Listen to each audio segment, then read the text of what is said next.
হত্যা করার জন্য রেডি হতে কি জন্য আমরা মেডিকেলের ভিতরে ঢুকে হামলা ভাই আমরা তো এমনি রোগী তার উপর হামলা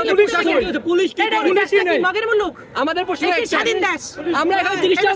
আমাদের আমরা হয়তো আমাদের কারিন্দন এগুলো করতেছে বাচ্চা আমার সন্তান মাথা ফাটছে হসপিটালে আবার ঢুকাই আমার মারতে আসছে আপনারা দেখেন না হসপিটালের ভিতরে ঢুকছে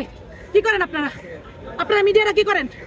হ্যাঁ কি আপনাদের দায়িত্ব কি কিসের সাংবাদিকতা করেন রড লাঠি ছোটা নিয়ে লাঠি ছোটা রড নিয়ে হসপিটালে কি করেন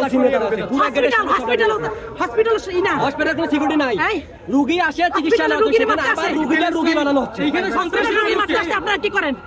ভাই আপনাদের জায়গায় সন্ত্রাসীরা ভূমিকা নাই আপনাদের কোনো কথা নাই পেশেন্টরা পর্যন্ত নিরাপদে নাই এখন পর্যন্ত এখানে সাধারণ পেশেন্ট তারা নিরাপদে নাই এখানে লাঠি নিয়ে ছাত্রলীগরা ঢুকতেছে সামনে গেটের সামনে ঢুকতেছে পুলিশের বাধা নাই কি করতে বুঝেন একদম মেইন গেটে লাঠি নিয়ে গেছে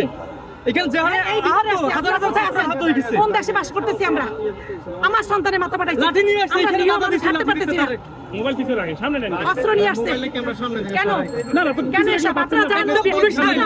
দেখেন আমাদের মতো পুলিশ নাই একটা সাধারণ পেশেন্ট তারা মারে আচ্ছা আমরা লক্ষ্য করছি যে আনসার সদস্যরা রয়েছে আমরা লক্ষ্য করছি আনসার সদস্যরা রয়েছে তারা কি প্রতিহত করে নাই কেউ করে না আমরা দাঁড়ানোর সদস্য